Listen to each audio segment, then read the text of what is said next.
आका की मजलिस नूर की, आका की तारीफ की महफिल। आका हमारी जान से करीब हैं, हमारे दिल के धड़कनों से ज़्यादा करीब है। वो हमसे कितना करीब है इसके हवाले से एक बात पहले बता देना चाहूँगा कि परवरदिगार आलम ने जब इंसान की तख्लीक का इरादा करवाया तो इंसान को जितनी चीज़ों की ज़रूरत थी अल्लाह ने पहले मुहैया कर दिया। इंसान को खड़े होने के लिए ज़मीन की ज़रूरत थी तो हमारे पैरों के नीचे बिछा दिया। इंसान को एक साहिबान की ज़रूरत थी तो आसमान का लाजवाबी शामियाना हमारे सरों के ऊपर तान दिया। इंसान को रोशनी की ज़रूरत थी तो चांद और सूरज के चिराग उसने जला दिए। इंसान को जनाब खाने की ज़रूरत थी तो ज़मीन के तहों में गज़ा के हज़ारों सामान पोशीदा फरमा दिए। इंसान काश्तकारी करे, मेहनत करे, गल्ला पैदा करे, अपना पेट भर सके। इंसान को पानी की ज़रूरत थी तो अल्लाह ने पानी का समंदर भी ज़मीन के तहों में रख दिया। इंसान मेहनत करके पानी निकाले और अपने प्यास को बुझा सके। हज़रात, लेकिन एक चीज़ ऐसी थी जिसकी ज़रूरत पानी से ज़्यादा थी, जिसकी ज़रूरत खाने से ज़्यादा थी। हम खाने और पीने पानी के बगैर कई दिनों तक ज़िंदा रह सकते थे, लेकिन वो चीज़ ऐसी थी जिसके बगैर हम एक लम्हा ज़िंदा नहीं रह सकते। वो चीज़ हवा थी। तो अल्लाह ने हवा को चंद फिट के फासले पर पैदा नहीं किया, चंद गज़ की दूरी पे नहीं बनाया, हमारे पैरों के नीचे नहीं बिछाया कि हमको सांस लेने के लिए अपनी नाक को अपने पैरों के नीचे रगड़ना पड़े या कहीं और जाना पड़े, बल्कि जनाब हवा की ज़रूरत थी तो अल्लाह ने हवा को हमारे नाक के नक्सीरे से ज़्यादा करीब कर दिया कि जब भी हमारा निज़ाम तनफ़ुस हवा की ज़रूरत महसूस करे हम सांस लें और हवा हमारी ज़िंदगी फराहम करती हुई नज़र आए। मैं कहना चाहूँगा इंसानी ज़िंदगी के लिए हवा की ज़रूरत थी तो नाक से ज़्यादा करीब कर दिया, और ईमानी ज़िंदगी के लिए नबी की ज़रूरत थी तो जान से ज़्यादा करीब कर दिया। इरशाद फरमाता है नबी औला बिल मुमिनीना मिन अनफुसिहिम, नबी मुसलमानों की जान से ज़्यादा करीब है। अगर यही जुमला पलट दूँ तो मैं बताऊँ इंसानी ज़िंदगी से हवा दूर हो जाए तो इंसान बेजान हो जाता है, और ईमानी ज़िंदगी से नबी दूर हो जाए तो इंसान बेईमान हो जाता है। इंसानी ज़िंदगी के लिए हवा इतना ज़रूरी है तो नाक से ज़्यादा करीब कर दिया। ईमानी ज़िंदगी के लिए नबी की ज़रूरत थी तो जान से ज़्यादा करीब कर दिया। मैं कहना चाहूँगा कि लोगों ज़रा देख लीजिए कि मेरे पैगंबर हमारी जान से ज़्यादा करीब है। अब हमारे हर हरकतों सकनात को मेरे आका मुलाहजा कर रहे हैं, मेरे आका देख रहे हैं हम कर क्या रहे हैं, मेरे आका मुलाहजा कर रहे हैं, मेरे आका सबका नज़ारा कर रहे हैं। अब हम बैठे हैं आका की निगाहों में हैं, रसूलुल्लाह की नज़रों में हैं, इसलिए ज़रा संभल के चलना भी होगा, संभल के बोलना भी होगा, संभल के खाना भी होगा। हरकत व सकनात हमारे हों जनाब वाला ये तस्वुर में कि मेरे आका हर चीज़ को देख रहे हैं, आका हर मकाम को देख रहे हैं। इसलिए कि जनाब कुरान पाक ने फरमा दिया अन नबियो औला बिल मुमिनीन, ये मोमिन की कैद कुरान पाक ने लगा दिया है। अब जो कहे कि आका मर के मिट्टी में मिल चुके हैं माज़अल्लाह, वो देखते नहीं है, कह देना कि तुमसे खिताब ही कब किया गया है। कुरान पाक ने तो मोमिनों से खिताब किया है, मोमिनों की जान से बात बता सके। मैं आगे बढ़ना चाहूंगा और बताना चाहूंगा कि सब मेरे नबी का नाम लिया करते हैं, हम क्यों नहीं नबी का नाम लेंगे जब हमारी जान से ज्यादा करीब है, हमारे पैगंबर हमारे दिल के धड़कनों से ज्यादा करीब है। जान कितना करीब है जनाब, आज तक तो कोई पता नहीं लगा पाया इंसान के बदन से इंसान की जान कितना करीब है, आज तक कोई इसको बता नहीं पाया है। और आका हमारी जान से ज्यादा करीब है। अब कितना करीब है ये रब जानता है या करीब होने वाले मुस्तफा जानते हैं, हम नहीं जानते हैं। आइए जरा कहना चाहूंगा सब मेरे नबी का नाम लिया करते हैं, हम क्यों नहीं नबी का नाम लेंगे। वो आका हमारे हैं, वो दाता हमारे हैं, वो रहबर हमारे हैं, वो दिलबर हमारे हैं, वो आका हमारे हैं, हम क्यों नहीं नाम लेंगे। सब मेरे नबी का नाम लिया करते हैं। आसमान की बुलंदी कहती है नबी नबी, जमीन की पस्ती कहती है नबी नबी, दरिया की रवानी कहती है नबी नबी, समंदर की तुगयानी कहती है नबी नबी, कहकशां का जमाल कहता है नबी नबी, आसमान के फरिश्ते कहते हैं नबी नबी, कायनात का चप्पा चप्पा कहता है नबी नबी, आदम की आदमियत ने कहा है नबी नबी, नूह की शुजाअत ने कहा है नबी नबी, दानियाल की हिकमत ने पुकारा है नबी नबी, इब्राहिम की खुल्लत ने कहा है नबी नबी, इस्माइल की कुर्बानी ने कहा है नबी नबी, यूसुफ का हुस्न तमकिनत बोला है नबी नबी, अरे मूसा का जलाल बोला है नबी नबी, ईसा का जमाल बोला है नबी नबी, नबियों की नबूवत ने कहा है नबी नबी, रसूलों की रसालत ने पुकारा है नबी नबी, एक कदम आगे बढ़ूं तो कहूं सिद्दीक की सदाकत ने कहा है नबी नबी, उमर की अदालत ने कहा है नबी नबी, उस्मा की सखावत ने कहा है नबी नबी, अली की शुजाअत ने कहा है नबी नबी, अरे हुसैन की शहादत ने कहा है नबी नबी, गौस आदम की करामत ने कहा है नबी नबी, ख्वाजा अजमेरी की विलायत ने पुकारा है नबी नबी, बख्तियार काकी का तकवा बोला है नबी नबी, महबूब इलाही का तकद्दुस बोला है नबी नबी, अरे इमाम अहमद रजा का तजद्दुद बोला है नबी नबी, मुफ्ती आजम का फतवा बोला है नबी नबी, अरे ताजुश शरिया का तकवा बोला है नबी नबी। तभी तो बरेली का ताजदार कह रहा है सबसे आला व औला हमारा नबी, सबसे बाला व आला हमारा नबी, सारे अच्छों में अच्छा समझिए जिसे, हम अच्छों से अच्छा हमारा नबी, अरे सारे ऊंचों में ऊंचा समझिए जिसे, हम ऊंचों से ऊंचा हमारा नबी, खल्क से औलिया, औलिया से रसूल और रसूलों से आला हमारा नबी। नारे तकबीर, नारे तकबीर, नारे रिसालत, मसलके आला हजरत, फैजाने आला हजरत, नारे तकबीर, नारे रिसालत। सब तो हमारे नबी का नाम लिया करते हैं, सब तो हमारे पैगंबर का कलमा पढ़ा करते हैं, हर एक की लब पर तो मेरे नबी का चर्चा नज़र आता है, जिक्र उन्हीं का दिखाई देता है, ये जनाब वाला नाम उन्हीं का नज़र आया करता है, हर एक की ज़बान पर मेरे आका सल्लल्लाहु अलैहि वसल्लम का तज़किरा है। मैं बताना ये चाहूँगा कि जनाब परवरदिगार आलम ने सबसे पहले अपने नूर से मेरे नबी के नूर की तख्लीक फरमाई, अल्लाह ने अपने नूर से मेरे नबी का नूर बनाया।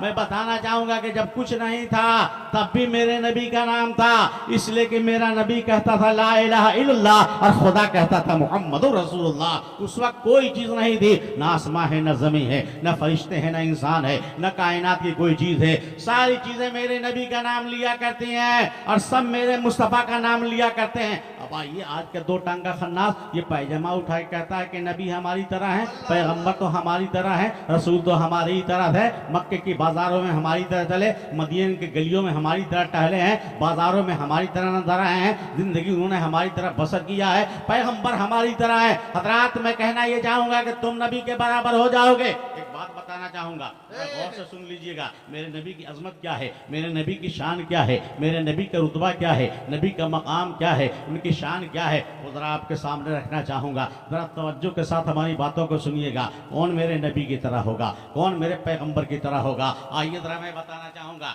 ये लोगों दुरूद पाक कह पढ़ने के लिए ये उलमाए कराम आपको कहा करते हैं, हाल ये होता है कि हमारा मजमा ये हमारी कौम होती है, ये जनाब ठेल ठाल की ये दुरूद पाक सिर्फ पढ़ा करती है, जब महफिलों में आया करती है, उलमा कहते हैं तो ही ऐसे लोग किया करते हैं, खुदा जाने उसके बाद से क्या होता है। लेकिन सिर्फ बताना चाहूंगा कि लोगों नबी की शान देखो, पैगंबर की अजमत देखो, नबी का नाम देखो, हर एक की ज़बान पर कैसे नजर आ रहा है। अल्लाह तबारक व तआला ने कितने मखलूक़ात को पैदा फरमाए वो जरा निगाहों के सामने रखिएगा। परवरदिगार आलम ने 18,000 मखलूक़ात बनाए हैं, 18,000 मखलूक़ात में इंसानों की तख्लीक करके इंसानों को बनाकर परवरदिगार आलम ने सारी मखलूक़ात का सरदार बना दिया है। अब आओ जरा बताना चाहूंगा, ये जनाब बोला जाने इंसानियत मोहम्मद रसूलुल्लाह का तस्करा छिड़ा हुआ है, ये जनाब वो न होते तो हम होते, न आप होते, न कायनात की कोई चीज होती। रब तो कहता है कि मैं अपनी रुबूबियत का इजहार भी नहीं करता,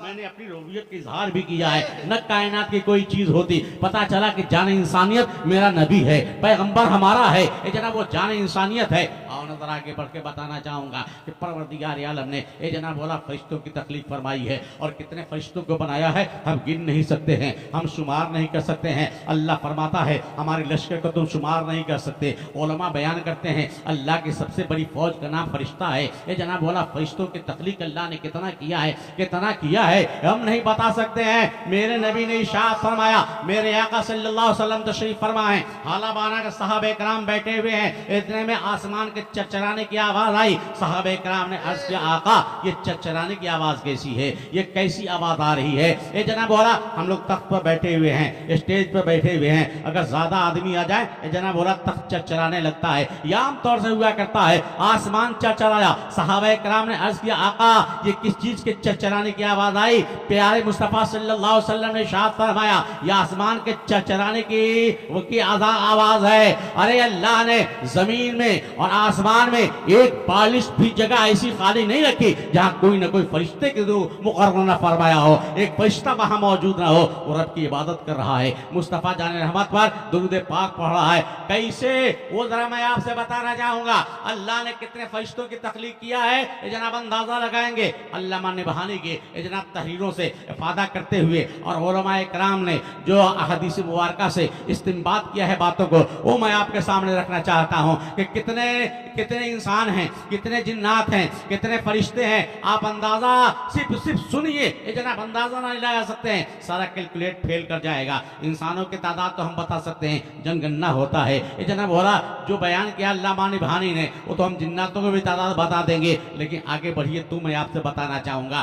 देखिए परवरदिगार आलम ने अपने महबूब का मकाम कितना ऊंचा बनाया है। ये जनाब बुलंदी कितनी बुलंदियों पर रखा है, हमारा हम गुमा तक नहीं पहुंच सकता। कैसे लोगों ने कहा पैगंबर हमारी तरह, नबी हमारी तरह है। आइए जरा मैं आपसे कहना चाहूंगा कि जनाब आज के एतबार से, आज जनगणना के एतबार से ले लिया जाए तो 7 अरब इंसानों की आबादी पूरी दुनिया में पाई जाती है। जनाब 7 अरब इंसानों की आबादी पूरी दुनिया में पाई जाती है। ये जमीन पर बसने वाले लोग हैं, ये खुश्की में रहने वाले लोग हैं। आप जानते हैं कि जनाब वाला पूरी दुनिया में 3 हिस्सा पानी है, 1 हिस्सा खुश्की है। ये आमतौर से लोग कहा करते हैं, साइंसदानों का कहना है 67% यानी 67% पानी है और 33% खुश्की है। अब जरा खुश्की और तरी के मखलूकों को देख लिया जाए, कितनी मखलूकात इसमें है। अल्लाह ने कितनी मखलूकात को ये जनाब वाला जमीन पर रखा है और कितने को पानी में रखा है, वो जरा मुलाहिजा फरमाइए। 7 अरब इंसानों की आबादी पूरी दुनिया में पाई जाती है। और जानते हैं आप, इंसानों की तख्लीक से पहले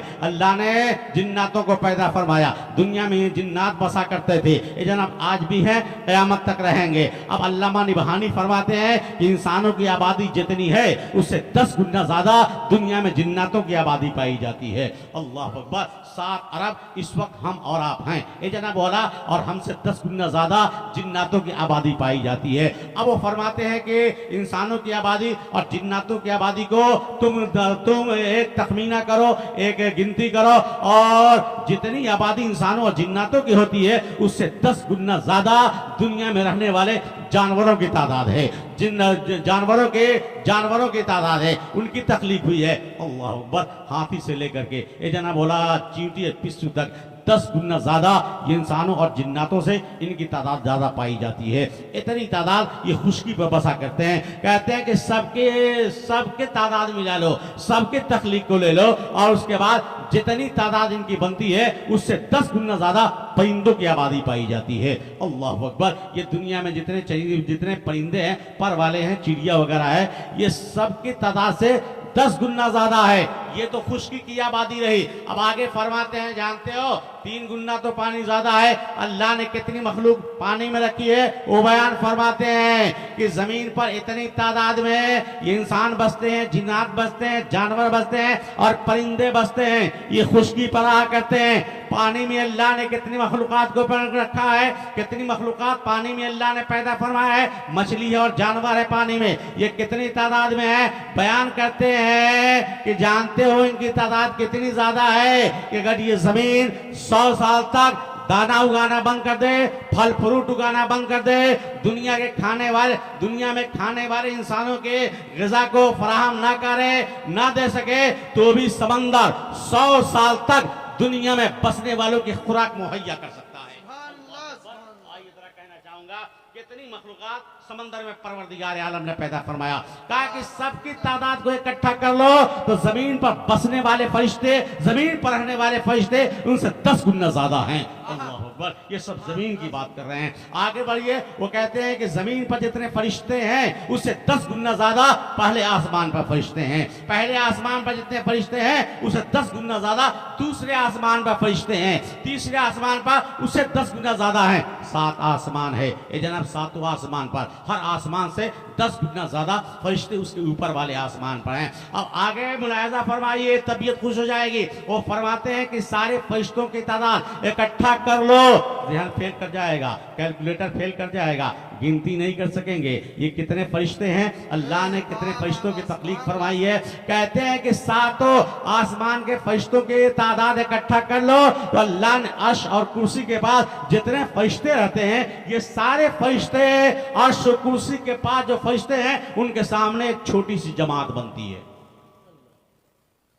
एक छोटी सी जमात बनती है जो अर्श कुर्सी पर फरिश्ते हैं। अल्लाह अकबर, इतनी तादाद हो गई, इतनी तादाद हो गई, हम गिनती न कर सकेंगे। अल्लाह अकबर, मैं कहना ये चाहूंगा कि इतने फरिश्ते हैं तो ये करते क्या हैं, इनका काम क्या है? अल्लाह इरशाद फरमाता है, इन्नल्लाह व मलाइकतहु युसल्लूना अलन नबी।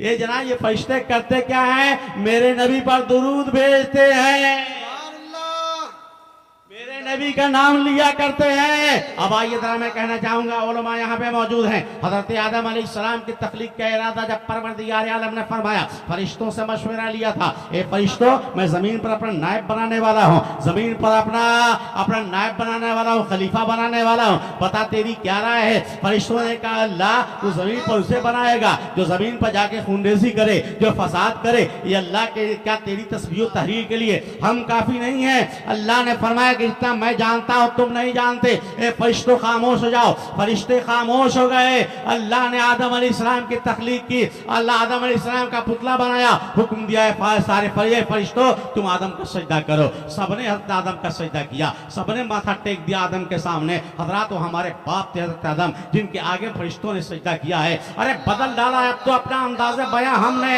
वरना बंद कर दी थी फरिश्तों की ज़बान हमने। हमारे बाप के हमने आगे फरिश्तों ने माथा टेका है, अपना सजदा किया है, हमारे बाप के आगे सजदा किया है, लेकिन एक बार किया है, दोबारा मौका नहीं मिला है। एक ही बार किया है, दोबारा चांस ना मिला है। आदम अलैहिस्सलाम का रुतबा परवरदिगार आलम ने बहुत ही बुलंद बाला फरमाया कि सारे फरिश्तों के मसजूद बन गए, सारे फरिश्तों ने हमारे बाप के सामने सजदा किया है, लेकिन एक बार किया है। उलमा गवाह हैं, यहाँ कुरान पाक कह रहा है युसल्लूना अलन नबी।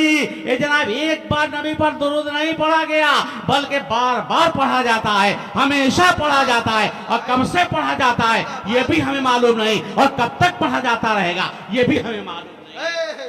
नारे तकबीर, शान है, नारे तकबीर, नारे रिसालत, मसलके आला हजरत, फैजाने आला हजरत। वाह सुभान अल्लाह। सबकी ज़बान पर मेरे नबी का नाम है, हर एक की ज़बान पर मेरे पैगंबर का नाम है, मेरे नबी का नाम लिया जाता है। और कब तक लिया जाता है हमें मालूम नहीं है, हमें खबर नहीं है। मैं कहना चाहूँगा कि लोगों, मेरे आका का नाम सारे फरिश्ते की ज़बान पर, सारे फरिश्तों के ज़बान पर, इस काम में खुद परवरदिगार आलम भी शामिल है। इन्नल्लाह व मलाइकतहु युसल्लूना अलन नबी, अल्लाह भी शामिल है। सारे फरिश्ते नबी पर दुरूद भेजते हैं। या अय्युहल्लज़ीना आमनू सल्लु अलैहि व सल्लिमू तस्लीमा। ए ईमान वालो तुम भी नबी पर दुरूद भेजो, दरूद व सलाम भेजो, जैसा कि भेजने का हक है। फिर अल्लाह ताला हमें को हुक्म दे रहा है, हमारे नबी के हमारे दुरूद के मोहताज हैं, फिर परवरदिगार आलम ने हमें हुक्म क्यों दिया? ए लो ईमान वालो तुम भी मेरे नबी पर दुरूद व सलाम भेजो, इसलिए ताकि तुम नबी पर दुरूद भेजोगे तेरा मकाम बढ़ जाएगा, आखिरत में बख्शिश का सामान हो जाएगा। नबी पर दुरूद पढ़ोगे मदीने से बुलावा आ जाएगा, ज्यादा पढ़ोगे नबी का दीदार हो जाएगा।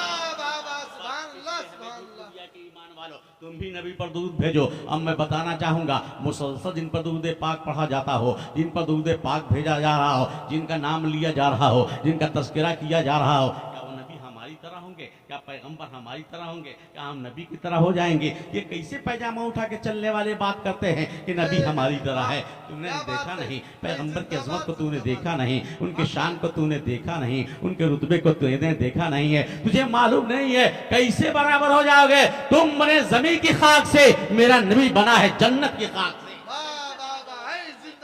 मैं बताना चाहूंगा कि लोगों, मेरे नबी का मकाम तुम देखोगे, तुम किसी की तरफ उंगली उठा दो, लोग कहेंगे उंगली नहीं, तेरा हाथ काट दूंगा, तेरे बाह को काट दूंगा। पैगंबर उंगली उठा दे, चमकता हुआ चांद सीना चीर दे, पैगंबर उंगली उठा दे, डूबा हुआ सूरज बर्फ के सामने आ जाए, नबी उंगली उठा दे, फिर उनके चरणों में आकर नबूवत की गवाही दे दे, पैगंबर उंगली उठा दे, चिड़िया उनके दरबार में आ जाए। मैं कहना चाहूंगा तुम कैसे बराबरी का दावा कर सकोगे? हर एक की ज़बान पर मेरे नबी का नाम, हर एक के दिल धड़कनों पर मेरे नबी का नाम नजर आता है। हजरत आदम अलैहिस्सलाम में ख्वाब बयान करते, हजरत आदम अलैहिस्सलाम बयान फरमाते हैं कि अल्लाह तबारक तआला ने जब हमारी तख्लीक फरमाई और हमको जन्नत में रखा, मैं जन्नत में टहलने लगा, मैं जन्नत में घूमने लगा। हर मकाम पर मैंने एक नाम देखा था, जन्नत के दरवाजे पर लिखा देखा, ला इलाहा इल्लल्लाह मुहम्मदुर रसूलुल्लाह।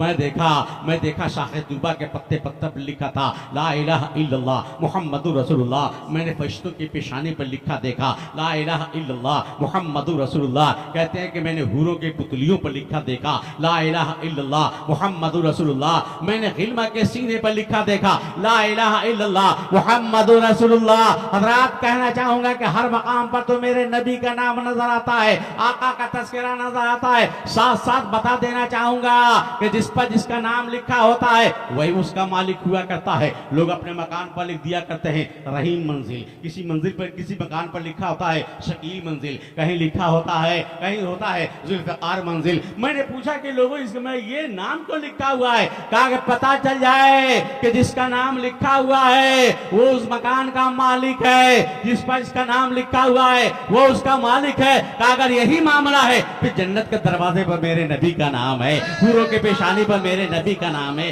गिल्मा के सीने पर मेरे नबी का नाम है। अगर यही बात है तो फिर जन्नत का मालिक मेरा नबी है, हूरों का मालिक मेरा नबी है, गिल्मा का मालिक मेरा नबी है, फरिश्तों का मालिक मेरा नबी है। कि जिसका नाम जहां लिखा है अगर वही उसका मालिक है तो हर एक पर मेरे नबी का नाम लिखा हुआ है, इसलिए सबका मालिक मेरा नबी है।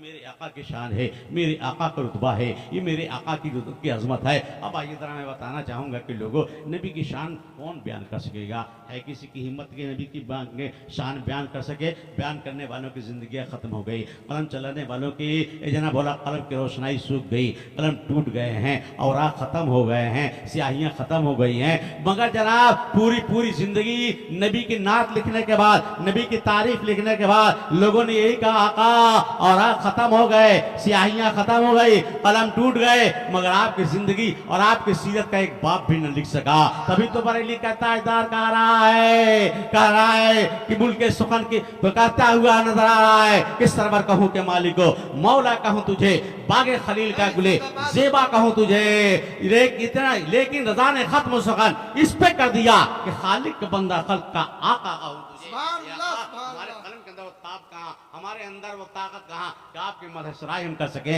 ये जना बोला जिनकी मदहसराई कुरान पाक कर रहा हो, परवरदिगार कर रहा हो, जिनकी तारीफ में कुरान के 30 पारे नाजिल हो गए हों, कौन उनकी तारीफ कर सकता है? कौन मदहसराई कर सकता है? ये जना बोला मुबारकबाद के काबिल बानी महफिल मौलाना क्या नाम हुआ, नजर आलम साहब। ये जनाब बोला इन लोगों ने नबी की महफिल सजाकर ये जनाब इतना मौका दिया कि हम थोड़ा नबी का जिक्र कर लें, पैगंबर का तज़किरा कर लें, आका के मिलाद से अपने आप को सरशार कर लें, आका सल्लल्लाहु अलैहि वसल्लम की ये जनाब नज़रों में हम रहें, आका सल्लल्लाहु ताला अलैहि वसल्लम के दुरूद पाक पढ़ लिया करें, तज़किरा कर लें। वरना हर एक के ज़बान पे मेरे नबी का नाम है, हर एक के लबों पर मेरे नबी का तराना नजर आता है, सब मेरे नबी का नाम लिया करते हैं। आइए दुरूद पाक पढ़िए, अल्लाहुम्मा सल्ली अला सय्यिदिना व सफीना व नबीना मौलाना मुहम्मदिन बारिक वसल्लम सलातो व सलाम अलैका या रसूलुल्लाह सल्लल्लाहु अलैहि वसल्लम। आइए जरा मकसद की तरफ चलते हैं और मैं आपसे बताना चाहूँगा कि आका की महफिल है, आका का तज़किरा हो रहा है। उस आका सल्लल्लाहु अलैहि वसल्लम ने जो तरीक़ा बताया है ये जना बोला तरीक़े को हमें अपनाना है। आका ने शादियाँ की हैं, मुतअद्दिद शादियाँ करके हमें शादी करने का तरीक़ा दिया है, शादी करने का ढंग और सलीका सिखाया है। लेकिन आज के माहौल में जो शादियाँ हम कर रहे हैं और शादियाँ हो रही हैं, क्या इसी तरीके से मेरे आका ने तरीक़ा बताया था? आका ने सही शादियाँ की थी। आप पूरी शादी का जायजा लेकर के बताइए कहाँ नबी की सुन्नत आपने अदा की है? काट तो आपने छपा दिया है, काट के ये जना बोला माथे पर लिखा होता है अन्निकाहु मिन सुन्नती फमन रग़िबा अन सुन्नती फलैसा मिन्नी। ये नबी की हदीस आविज़ा होती है, पैगंबर की हदीस लिखी होती है। नबी ने फरमाया कि निकाह मेरी सुन्नत है और जो मेरी सुन्नत से एराज करता है, खिलाफ वर्जी करता है, कहते हैं फलैसा मिन्नी, मुझमें से नहीं है या मेरा नहीं है। उलमा ने दोनों तर्जमा किया है। लेकिन बहरहाल मैं आपसे बताना चाहूंगा आजकल की शादियों का जरा जायजा ले लिया जाए और हमें बताया जाए कि हम शादी जो कर रहे हैं क्या अपने पैगंबर के तौर तरीके पर कर रहे हैं, नबी के तरीके पर कर रहे हैं? ये जना बोला जरा जायजा लेकर के देखिएगा। बारात जाने से पहले का जायजा लीजिएगा। ये माइक जिस पर आप कोलमा से तकरीर करा रहे हैं ये औरतों के हवाले कर दिया जाता है। रात भर औरतें ये जनाब वाला गीत गाया करती हैं और गुलगुल्ले का आटा साना करती हैं। सुबह होते होते मस्जिदों में जाया करती हैं गुलगुल्ला भरने के लिए, क्या कहते हैं, ताक भरने के लिए। न मालूम आपके यहाँ रिवाज है या ना है, लेकिन हमारे यहाँ तो रिवाज है। मैं आपसे पूछना चाहूंगा, अगर ये रिवाज है जैसा कि हजरत बता रहे हैं, मैं पूछना ये चाहूंगा, औरतें लेकर के जाया करती हैं, 5 गीत इधर से होना चाहिए, 5 गीत उधर से होना चाहिए, इसका जिम्मेदार कौन है हमें बताओ। मस्जिद आपके यहाँ है ना? आपके यहाँ मस्जिद माशाअल्लाह मैंने देखा है, मस्जिद तो है यहाँ पर। आप बताइए कि उसमें मर्द नमाज पढ़ने जाते हैं कि औरतें जाती हैं? बड़ी अच्छी बात है, बहुत अच्छी बात है। हजरात मैं कहना चाहूँगा कि लोगों, और जहाँ के भी रिवाज हो हमें बताया जाए कि मस्जिदों में नमाज पढ़ने के लिए मर्द जाया करते हैं, औरतों को मना कर दिया गया है वो अपने घरों में इजनान नमाज पढ़ा करें, वो पर्दे में नमाज पढ़ा करें, मस्जिदों में वो ना आया करें। मैं कहना ये चाहूँगा कि जनाब वाला नमाज फ़र्ज है जिसको पढ़ने के, औरतों को पढ़ने के लिए मस्जिदों में जाने की इजाज़त नहीं दी गई है, मना कर दिया गया है। और जनाब ये क्या कहते हैं कि फातिहा पढ़ना एक तो मुस्तहब काम है, एक अच्छा काम है, न ये फर्ज है न वाजिब है, लेकिन उसके बावजूद भी औरतें लेकर के जाया करती हैं जिनको मस्जिद में नमाज पढ़ने जाने की इजाजत नहीं है। ये गुलगुल्ला भरने के लिए, फातिहा पढ़वाने के लिए इजाजत किसने दे दिया है? समझ में बात आ रही है? ये हम ही लोग न करा रहे हैं, मर्द औरतों का हाकिम बनाया गया है, लेकिन हालत ये कहते हैं कि हमारी चलती नहीं है। तो हाकिम किस बात के भाई?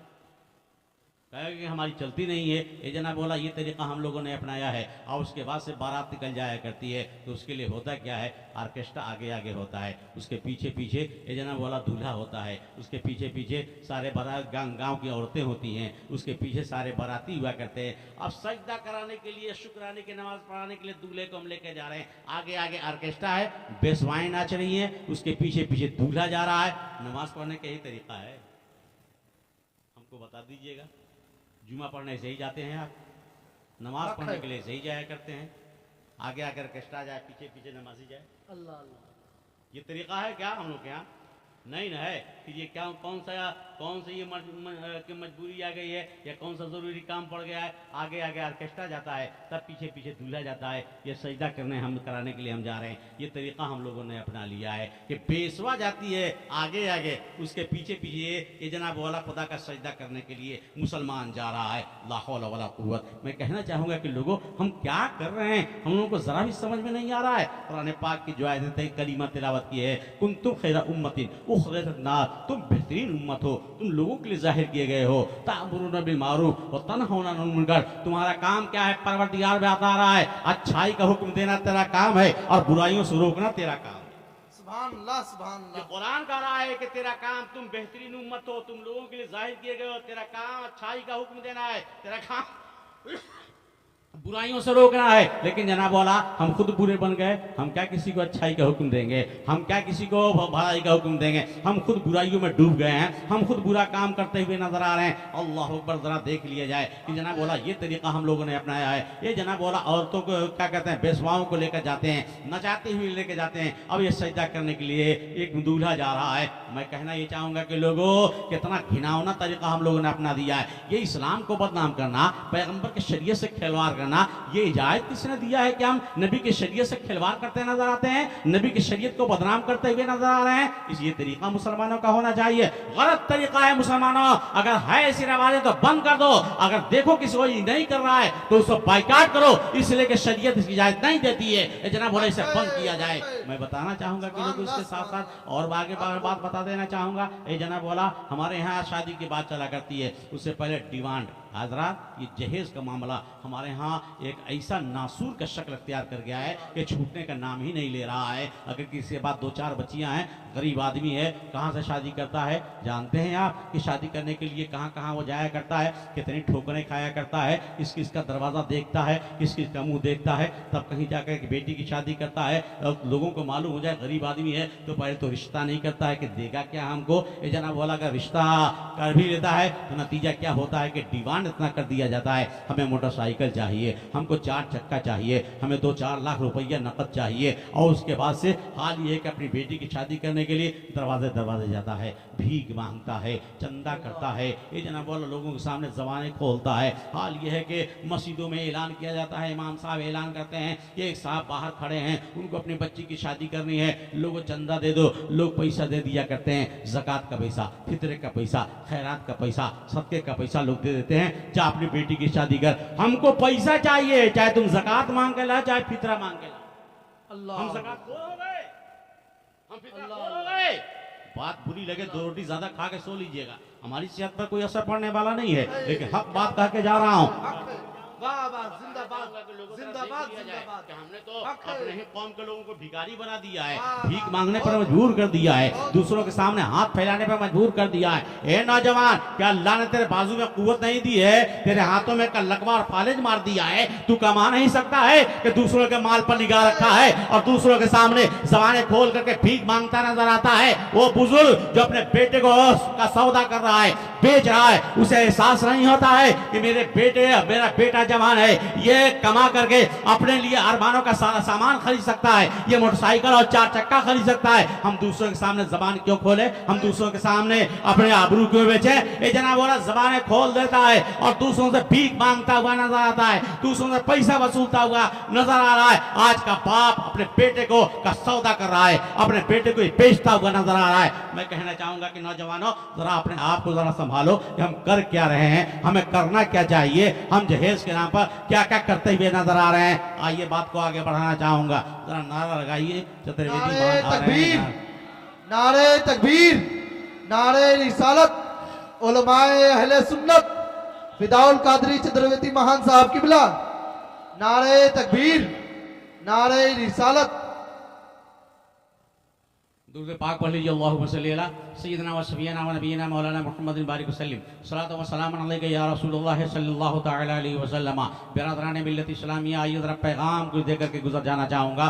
खताबत सुननी हो कभी मौका दीजिएगा, मैं खताबत करूँगा और आप सुनेंगे, लेकिन आइए जरा मैं बस बताना चाहूँगा कि जनाब बोला ये बातें बताना बहुत ज़रूरी हो गया है कि हमारी कौम कर क्या रही है, जिसका नतीजा क्या होता हुआ नजर आ रहा है, जिसका परिणाम हमें देखने को क्या मिल रहा है। एक गरीब आदमी है, उसके पास बच्चियां हैं, हाल ये होता नजर आ रहा है कि वो देखती हैं कि हमारे बाप के पास सरमाया नहीं है, मेरे बाप के पास दौलत नहीं है, मेरे बाप के पास पैसा नहीं है, वो कहाँ से हमारे लिए शौहर खरीदेगा, वो कहाँ से हमारे लिए जना बोला आदमी खरीदेगा। हाल ये होता नजर आता है 30 साल 32 साल 35 साल की उम्र हो जाया करती है, घर में बैठी हुई है, किसी दूसरे के दरवाजे पर बारात आती है, शहनाई की आवाज जब कानों में सुनाई देती है, ये जना बोला कलेजा कांप जाया करता है, और एक बाप भी आंखों से आंसू बरसा देता है कि अल्लाह काश हमारे पास भी अगर दौलत होती, अगर हमारे पास भी सरमाया होता, मौला ये दिन देखने का न मिलते।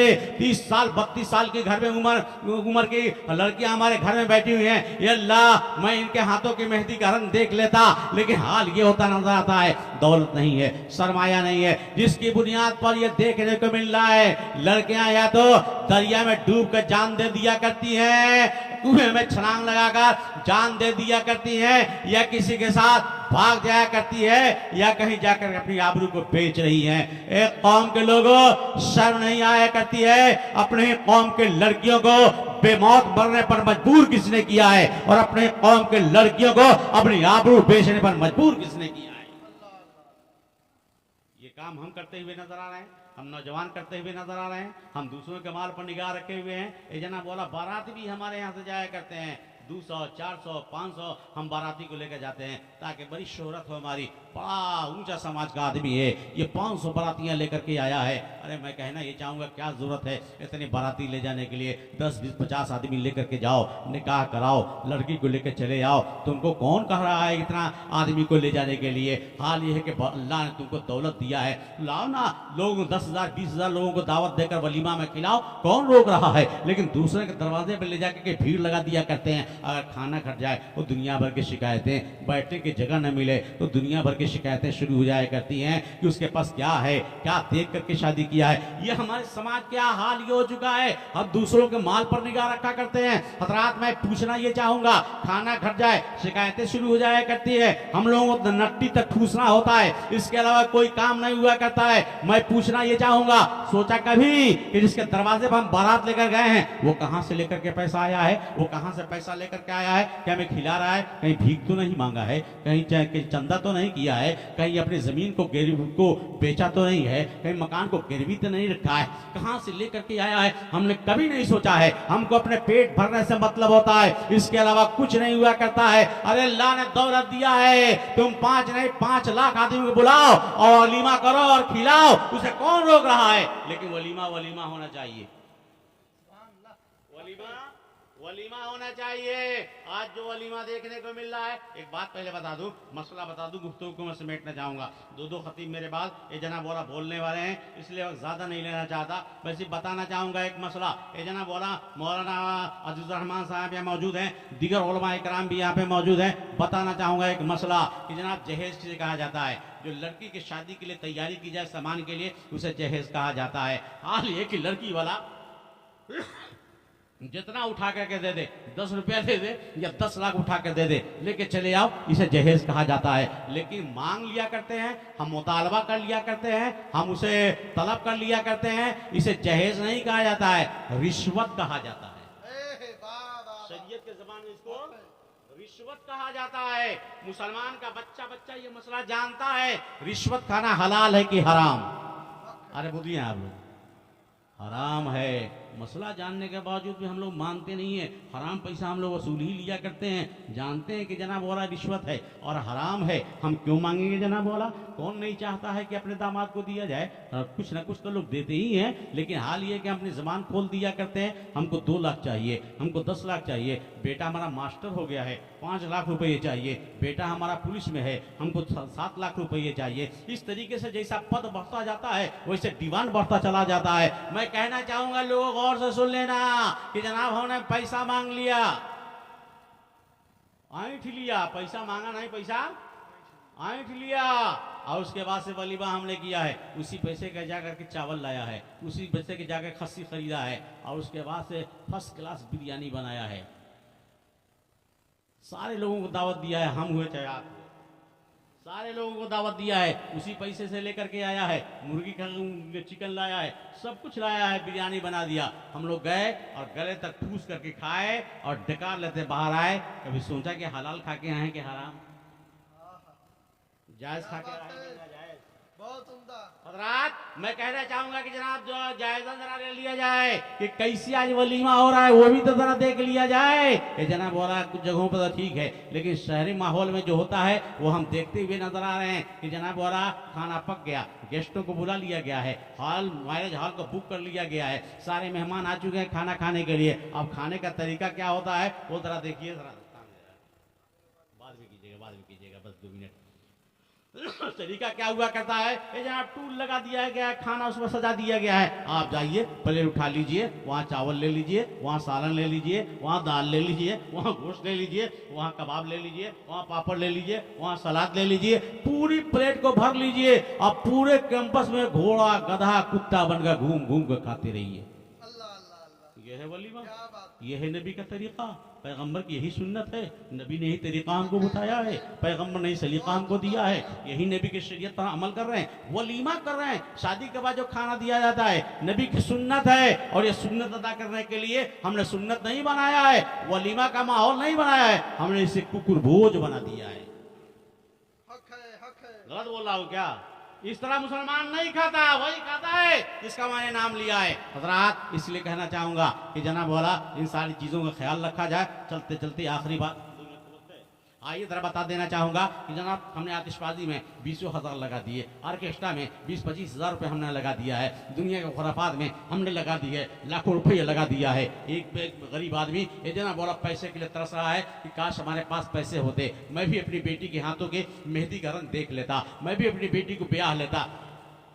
वो उसे देने के लिए तैयार नहीं होता है। लेकिन सुनो, किसी गरीब की मदद करना कितनी बड़ी इबादत है, और जरा एक ताबई की बात बताना चाहूँगा। नाम उनका अब्दुल्ला इब्न मुबारक है, ताबई में से हैं हजरात, जिसने नबी को देखा है साहबे क्या कहते हैं ईमान की हालत में, उसे सहाबी कहा जाता है, और जिसने सहाबी को देखा है उसे ताबई कहा जाता है। ये ताबई है अब्दुल्ला इब्न मुबारक। अल्लाह ने बड़ी दौलत से भी नवाजा था और इल्म से भी नवाजा था। बहुत बड़े आलिम भी थे, बहुत बड़े दौलतमंद भी थे, तिजारत करने वाले आदमी थे। हाल ये हुआ कि मरतबा हज का मौका आया, हज का ज़माना आया, उन्होंने अपने साथियों को तैयार किया कि चलो मेरे साथियों, चलो हज करने के लिए चलते हैं। या काफिला चला है हज करने के लिए। ये जनाब बोला सफर करता रहा ये काफिला। चलते चलते जब ये मक्का के करीब पहुंचा है तो एक जगह उन लोगों ने अपना खेमा लगा दिया है। चिलचिलाती धूप थी, इसलिए कि धूप से बचना होता था। रात में लोग सफर करते थे, खेमा लगा दिया है। सारे लोग अपने अपने खेमे में चले जाते हैं और धूप से बच रहे हैं। सारे लोग आराम करने लगे।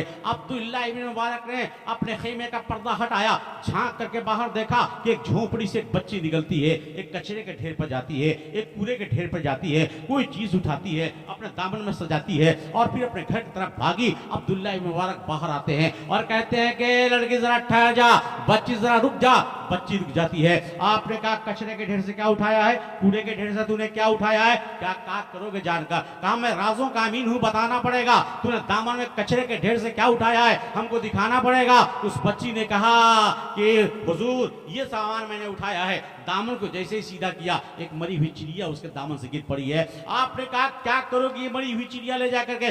जिंदा भी नहीं है कि ज़बह करके भून के खा सको, जिंदा भी नहीं है कि दिल से बहला सको। ये क्या करोगे चिड़िया? फेंक दो इसे, ये तेरे काम के नहीं है चिड़िया। बच्ची कहती कि हुजूर खेला वो करता है जो आसूदा हुआ करता है, खेला वो करता है जिसका पेट भरा होता है। 3 दिन का जमाना गुजर गया, मेरे घर में चूल्हा नहीं जला है। एक मेरा छोटा भाई है जहाँ बलब हो चुका है, जान उसकी जाने वाली है। मेरे आका ने फरमाया जब इस तरह का आलम आ जाए, जब जान करने का आलम आ जाए, ऐसे आलम में हराम चीजें भी हलाल हो जाया करती है। इतनी मिकदार में इंसान हराम खा सकता है जितने में उसकी जान बच जाए। जान बचाना फर्ज है। ये चिड़िया इस वक्त हमारे भाई के लिए हलाल हो गई है, मैं लेकर के जा रही हूँ, इसे भून कर अपने भाई को खिलाऊंगी और उसकी जान बचाऊंगी। अब्दुल्ला इब्न मुबारक की आंखों में आंसू आ गए। आपने कहा ठहर जाना। अपने साथियों का आवाज दिया, मेरे साथियों जरा खेमे से बाहर आ जाओ। सारे साथी बाहर आ गए। कहा कि देखो इस वक्त हम लोग खाने काबा को जा रहे हैं, हम लोग हज के लिए जा रहे हैं। मक्का भी करीब है, मदीना भी करीब है, खुदा के घर भी करीब है, मुस्तफा का दर भी करीब है। लेकिन उससे बड़ी ये बात अभी हमारे सामने आ गई है। ये बच्ची है जिसके घर में 3 दिन से चूल्हा नहीं जला है, इसका छोटा भाई है जहाँ बलब है, इस तरार का आलम तारी है। ये मरी हुई चिड़िया ले जा करके अपने भाई को खिला करके उसे जान बचाना चाहती है। मेरे साथियों जरा इतना बताओ कि हमारे पास कितना माल है, कितनी दौलत है। जब साथियों ने माल को इकट्ठा किया तो कहा 40,000 दीनार हम लोगों के पास हैं। आपने फरमाया कि लोगों यहाँ से घर वापस तक जाने के लिए कितने दीनार की जरूरत पड़ेगी? लोगों ने कहा 1000 दीनार में हम लोग वापस हो जाएंगे। आपने फरमाया मेरे साथियों 1000 दीनार रोक लो और 39,000 दीनार इस बच्ची के दामन में डाल दो और यही खुदा का शुक्र का सजदा अदा करो। ये तस्वीर करो कि अल्लाह ने हमारे हज को खाने काबा के दीवारों के नीचे नहीं बल्कि गरीब की झोपड़ी के नीचे कबूल कर लिया है। सारे लोगों ने 1000 दीनार को रोक करके 39,000 दीनार उस गरीब के दामन में डाल दिया था। खुदा का शुक्र का सजदा वहीं पे अदा किया था। और उसके बाद से हाल ये हुआ कि लोगों ने ihram खोल दिया, वापस हो गए। जब वापस हुए तो रास्ते में रात हुई है। लोगों ने अपना अपना खेमा लगा दिया है, अपने अपने खेमे में आराम करने लगे। रात का सन्नाटा छाया, सारे लोग नींद के आगोश में जा चुके थे। अब्दुल्ला इब्न मुबारक की किस्मत बेदार थी। ख्वाब में नबी का दीदार हो रहा है, पैगंबर की ज़ियारत हो रही है, रसूलुल्लाह का जलवा सामने आता है। मेरे आका ने फरमाया कि अब्दुल्ला इब्न मुबारक अरे साथियों को खुशखबरी सुना दो कि अल्लाह ने तेरे हज को खाने काबा के दीवारों के नीचे नहीं एक गरीब की झोपड़ी के नीचे कबूल कर लिया है। मैं कहना चाहूंगा कितनी बड़ी बात है। लेकिन जनाब हम लोग फजूल सामानों में खर्च कर सकते हैं, फजूल खर्ची कर सकते हैं, हम आतिशबाजी भी कर सकते हैं, हम आग लगा सकते हैं पैसों में, ये जनाब बोला हम ऑर्केस्ट्रा कर सकते हैं, हम खुराफात कर सकते हैं, मगर किसी गरीब की मदद नहीं कर सकते। अल्लाह तौफीक दे तो इन चीज़ों को से बच करके किसी गरीब की मदद कर दिया करना। अल्लाह तेरी दुनिया भी आबाद कर देगा, आखिरत भी आबाद कर देगा। वमा अलैना इल्लल बलाग। अस्सलामु अलैकुम व रहमतुल्लाहि व बरकातहू।